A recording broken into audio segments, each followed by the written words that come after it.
Hello, hello my people. Welcome to Justifying World of Warcraft Classic. This is your host, 5Shot.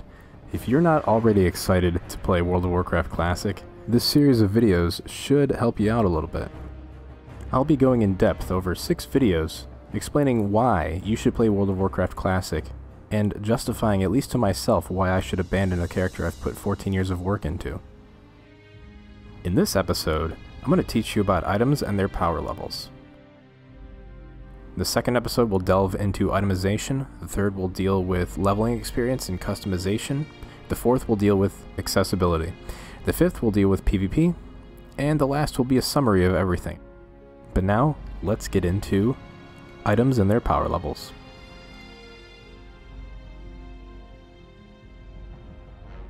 This is a clip of me and my level 55 Warlock, back in vanilla. Here I almost take down this level 60 Shaman. See, back then the gear you had mattered more. And I'm not talking about stat values and how they weigh on your character. I'm talking about how long the gear mattered to you. Sometimes your best in slot was a blue. There are a lot more customizations back then, including the specs. I'll get into that in another video, but to me, this first video is dealing with this, the biggest aspect of them all. The biggest factor why your development and journey mattered more back then is basically it's the items and their hidden item levels themselves. Take for instance this level 51 epic sword, known as the Crollblade.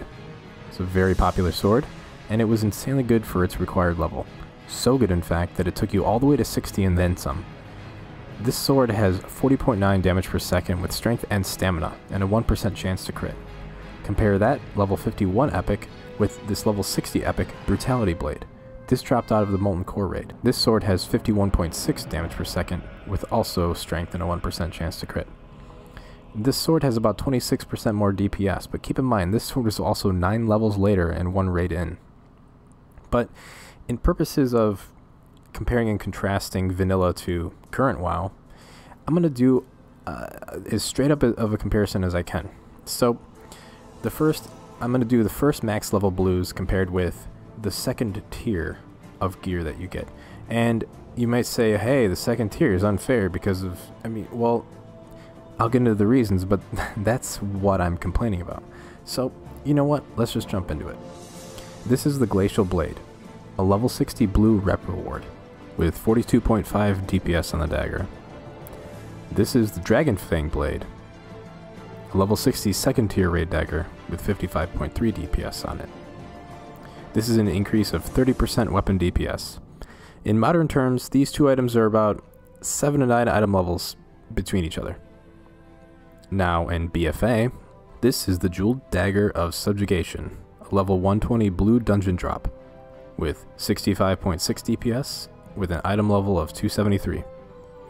This is the Last Fang of Razan, a level 120 second tier raid dagger with 186.7 DPS and a base eye level of 385 plus.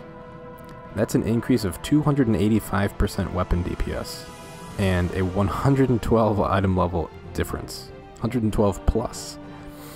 And this is just the base eye level. The heroic version is 400 plus and the mythic is 415 plus. See, there's so many stupid damn difficulty options that it waters down the feeling of killing these bosses, along with your loot that you get. It makes every single piece of loot complete garbage once the next tier starts. This is not anywhere close to what vanilla does. Now I realize they did up the item level of the Jeweled Dagger and all the normal dungeon drops since the second raid came out. However, it doesn't really deter my point from the fact that if you had gotten that dagger the last patch, your gear is now completely out of any use at all. There's no use to your gear at all at that point. So guess what you got to do? You got to go back and get that same dagger. And it's not like they buffed the green quest rewards from level 111 to 120. They still go all the way up to 286, 282. See, with vanilla, no raid is just obsolete every 3 months. You progress through bosses and raids rather than variations of the same thing. Hitting max level doesn't mean you're automatically at a huge disadvantage because most of the people are geared 100 plus item levels more than you. Your stuff is relevant. Every upgrade feels good because it has semi-permanence to it. Sure, you get gear faster nowadays, but that's sort of my complaint, period. We're in a time where you're going through gear and vendoring it like a celebrity buying tons of clothes. Each piece meant more to you because they didn't come by as often, and they also stayed relevant longer. You may say, 5-shot, this all sounds really shitty and stupid on paper, but in practice, is it really that bad? Well, for the answer to that, I ask my friend John a simple question. You can ask your friends this too. Hey John, let me do a little experiment. Do you remember the name of that dagger from Alterac Valley that you got? Lobo. Exactly. Can you name your sword that you have right now without looking? Oh, it's some $3.95 piece of shit. See, pieces back then were actually memorable because not only did they stay with you a long time, but getting them, it was getting that piece. You didn't get, you know, the Raid Finder, or the Raid Finder with Warforged, or the Raid Finder with Titanforge, or the Mythic piece, oh, but it didn't Titanforge and stuff like that. When you got a piece, you got a piece. And that was the piece. And I know it sounds silly on the surface, but in practice, the feel that you get when you actually get a certain piece of gear is much greater in Vanilla and Burning Crusade, up until when they first did the multiple difficulties, and then even worse with the Warforging and Titan Forging. Because getting a piece of gear it's just like, that's the ultimate reward in World of Warcraft, or it used to be. And nowadays it's, you know, kind of mount centric, and that's dumb. But this is akin to, you know, the taking down the bosses too. Like, oh, I took down Ragnaros. That was cool. We did it. We did this. We accomplished this. It was a certain difficulty. And nowadays, if you say, like, oh, I took down General so-and-so, I don't even know the boss's names, but if you take down General so-and-so, it's like, oh yeah, did you do it on normal? Did you do it on heroic, mythic? What's going on? Like, it waters it down, like, completely. And they say, like, oh, you want a progression nowadays, you can just, you know, you can start out Raid Finder, and you know, there's something for everybody. But there's something for everybody in just raiding. Why can't raiding be its own thing? I mean, I know I get people, there are certain people who like LFR, and I'm not going to try and take that away from them, but in my opinion, it's a detriment to the game as a whole, and what it was originally designed to do. It's just, yeah, I see I'm ranting here, but that's, you know, that's part of the thing. It's all about passion and emotion. You got, when things are too easy to do, it becomes monotonous and just not worth it. It's just watered down. Take this from the 2005 BlizzCon and their old approach to raiding. So let's talk about endgame content and why that is important. We also have to give players something to aspire to. There's a lot to be said for that moment when you're sitting in Orgrimmar as a newbie and somebody runs through in like all raid gear and you're like, wow, that guy must be so powerful. The world feels a lot bigger for everyone if there's unbeaten content out there. Even if you're the guy who's like level 30 doing a Arathi Highlands quest, but you know that the resident Uber guild of your servers, you know, trying to kill Nefarian, it creates an epic feel for the whole world. There's no real point to us creating this raid content that's going to be trivialized by levels anyway. I'll never raid. Why should I care about raid content in World of Warcraft? Well, we hear this all the time, and then people end up contradicting themselves. They actually end up raiding. So a lot of people say, I'll never, that's not something that I'll ever do, and then they'll get into that like one Zul'Gurub raid and go, that was so much fun, I got this awesome item, it's actually something I want to do. And this is also a really good point. Have them go into it naturally. Have them want to go into it.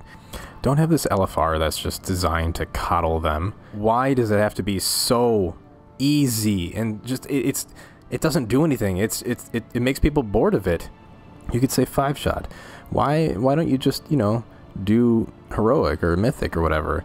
There's challenging stuff there. And it's like, yeah, there is, but If that boss itself was just challenging, period, I would find more reason to do it. It's like as if, you know, you got like some kind of high jump record at the school, and there's like different tiers of difficulty. Well, this is if you did it with a pogo stick, and this is if you did it with a trampoline, and then this is if you did it without anything on. And the high jump itself should just be, yeah, whoever can do it without anything on. You know, it has nothing to do with other people being able to do the content. It's the fact that I can do it on the easier mode. That just, knowing that in the back of my mind just completely dilutes any kind of challenge that may come at a higher level. It dilutes the feeling of a raid boss and what that raid boss means to me. If they're trying to immerse us in this world, if they're trying to make it seem like an actual world, there shouldn't be selectable difficulties for anything. This mob should be what it is and who he is. This boss should be who he is. But see, in vanilla, there's still content for everyone. If you're ultra casual, leveling and doing dungeons and casual PvP is for you. That's what it meant to be a casual. You just did different stuff. And the whole mentality of like, oh, this raiding has to be for literally everyone, it makes raiding feel less important, and it makes it feel less like an achievement to take down a boss.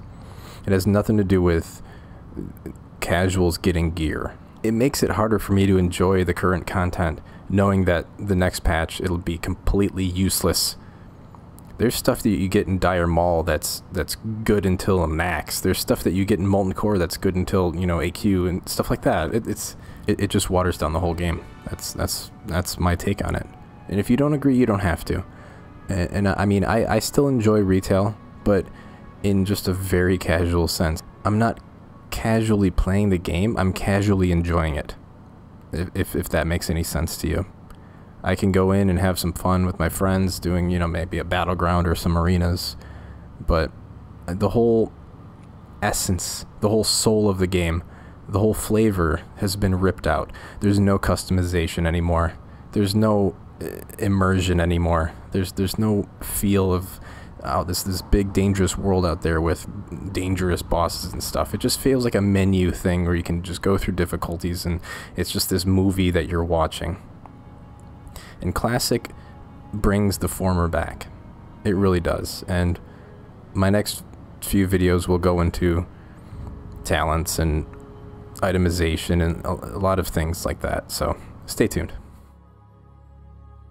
We don't want everything to be like this 30-minute snooze fest of, okay, here we go, everybody start doing DPS and healing, and that's all you're going to do for the next 30 minutes, because there's just nothing interesting about that. We want to challenge the players so they feel a sense of accomplishment.